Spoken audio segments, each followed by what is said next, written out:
Okay, I feel like a piker up here talking about affordable housing after Mia has done such an amazing job. Again, I'm Dena Belzer from Strategic Economics, and this is the last gentleman's question about the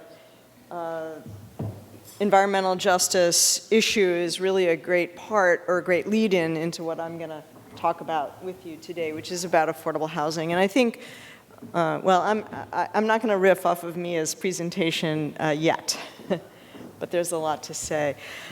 So this goes right to your question, sir, about transportation and what role it plays in thinking about housing affordability. And maybe this is what you were looking for, was more discussion about this in this conversation. So transportation is a major household expenditure, and in the affordability world, actually, I edited this slide yesterday to have a little bit of different spin on it, so when I'm looking at it, I'm thinking, oh, I probably didn't save it. Anyway, the average household is expected to spend about 30% of its income on housing. That's been a metric that HUD has had in place for decades. And more recently, we've been calculating on average that about 15% of household expenditures should be spent on transportation. So if you combine the cost of housing and transportation, which, as I'll show you in a minute, are the two largest expenditures that any household makes in a year, more expensive than healthcare, more expensive than food, healthy food, more expensive than school, all that kind of stuff. So the average San Diego household spends 55% of their combined income. So already we have an issue here. Providing affordable housing near transit is a way to provide truly affordable housing. We're reducing that, what we call T cost, and therefore can help households put, to some extent, a little bit more into their H cost. So the example that Mia gave from Kings Beach. Kings City is another low-income community in the Salinas Valley, but from Kings Beach, where people were paying the same amount for heating as they were for their housing. This is the same principle, where if you can reduce that transportation cost, then people have more money to put into housing, or better yet, they have more money to pump into the local economy to support retail, et cetera. So this whole idea of combining housing and transportation to define affordability is something that's really entering the national discourse around affordability. So the other benefits then of putting affordable housing near transit are that it supports regional transit ridership, lower income people, and again, this is the data that was reinforcing Mia's point about why we don't have to necessarily have as many parking spaces for affordable housing projects as we do for certain kinds of market rate projects, is that car ownership correlates to income. The more wealthy you are, the more cars you have. So for lower income people, they're happy to have a lower parking ratio. And then also, I think to this last bullet on this slide, Mia's presentation showed better with pictures than I ever could with charts how affordable housing can catalyze neighborhood revitalization.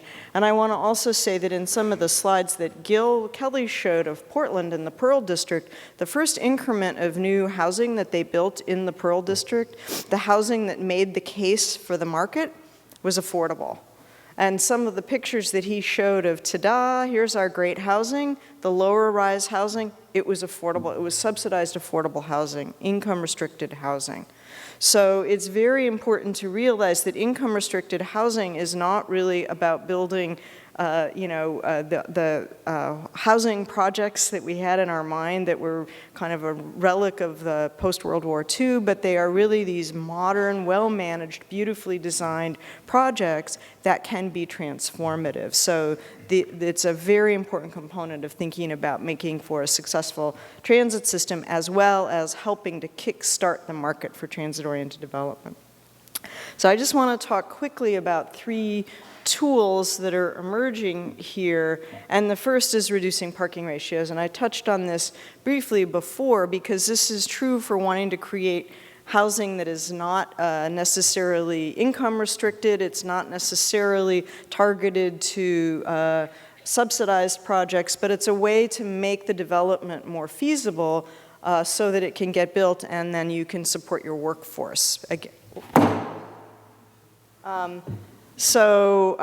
again, you can reduce your parking ratios if you're going for low-income people. The other thing is that units that have less parking are often discounted. People will pay a little bit less if they get no parking space, but that also makes the housing more affordable to workforce housing, which is important. And they've done this in Portland as well, where they've built housing with no parking on the light rail line up there, and then it suits the needs of people, again, who are not eligible for subsidized housing, but can't pay the price premium that you get if you're going into some of these luxury buildings. So this is just more information about this and examples from where this is being done in Santa Clara, in Los Angeles, and Portland. I'm trying to go quickly here so we can get to questions. Now, density bonuses. I want to thank Colin, who's tweeting on the hashtag TOD forum. Where are you? There you are. He already has a link up to SB 1818, right? It's a really nice introduction. So for all of you who are on Twitter, just go to the hashtag, look for his tweet, and you can get there's a great link to the whole explanation. We can all become students of SB 1818 by the end of the day. Or Twitter. We can all become students of Twitter, yeah. This is why I learned to get on Twitter, was because projects I'm working on have hashtags, and then you can see what everybody's saying. It's like having a conversation floating in the air. It's great. Anyway, so what this allows some communities to do is to offer higher densities, or it forces developers to cities to agree to higher densities in exchange for the creation of affordable units. And in some cases, this increased density is enough to offset the cost of the affordable unit or units that would be incorporated in the building, as well as to make the project that was only marginally feasible more feasible. So it can be a very successful program, and I think Mia is a great example of someone who's used this creatively. It's been used more in Southern California than in Northern California, which is sort of interesting. But what we've also seen is happening is that there's a broader conversation around density bonuses that's emerging around the idea of community benefits. So different communities are really looking to establish a set of benefits that they want to receive from a development. And I thought Peter's quote, I think you said something to the effect of using zoning as a way to get the developers to pay for everything. And that's partly what this community benefit program is. But in Santa Monica, in their general plan update, where they combined their land use and circulation into one element, they identified 5 kinds of community benefits that they wanted to see as a result of development that would be at a density that was above right. So across the city, everything by right is zoned at 32 feet, and Mia already told us we can't build anything. You can only build 2-story stuff at 32 feet, and in Santa Monica, land is very expensive, as you can imagine, and no one can really afford to buy and then build something at 32 feet. So then if you go into what they call Tier 1, if you add additional floor, then you automatically, in order to get that additional floor, you automatically have to add affordable housing. And if you want to go into Tier 3, you have to then enter into a negotiation with the city and begin to provide community benefits across that spectrum of 5 benefits that the city is expecting to see. This is a complicated process. I'm not sure that I would recommend it because it's the opposite of what Peter was talking about with creating certainty and eliminating the entitlement barriers and the entitlement risk for a project. But it has sparked quite a conversation in Santa Monica. And now Berkeley is starting to deal with this as well. Let's see. Okay, and then the third example that I want to talk to is a little bit arcane, but it is something that you all are looking at here in San Diego. And this is, again, in Gil said that in Portland, one of the lessons that they learned was that they had learned a lot about physical development, but they hadn't overlaid enough of community development on top of that. And it's an interesting question about how we make mixed use, mixed income, equitable neighborhoods. What are the best tools for that? And so one of the tools that is now being considered is creating a fund. It's a loan fund that could be paid to developers early on to acquire land for a project prior to lining up all their funding. So again, as Mia said, you need a waterfall of funding for most of these affordable projects. You have to apply for your tax credits. When there was redevelopment money, you had to apply for that. And so sometimes if you didn't have all that lined up, but a site came up, you'd have to let the site go. And in Denver, where they're building out the transit region, in the Bay Area, where we have very few opportunities for new development near transit, we wanted to create this tool for allowing developers to secure land prior to having secured all their financing. So it's basically a mezzanine or an interim tool that gets taken out with financing. And as you see here, San Diego Housing Commission and Civic San Diego are currently exploring this option, which is why I'm talking about it here. So what you see here is a stack, a pillar, and this is a column of different investors with different risk profiles. And it's called a tiered fund, or it's tranching, where different investors take different levels of risk and then secure or shield the people behind them from the risk.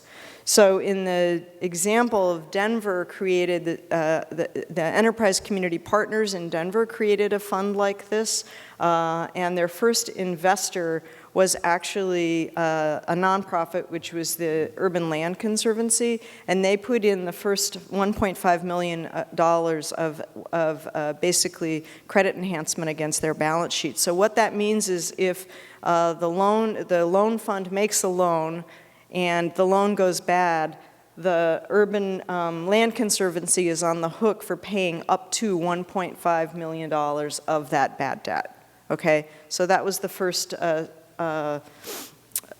piece in the stack. Then there was $8 million in flexible loan from the city of Denver, and then $5.5 million of senior debt from Enterprise Community Partners. Now, in the Bay Area, we have a similar fund, and our MPO put the first $10 million of debt in. So that's securing funds then from foundations and others as well.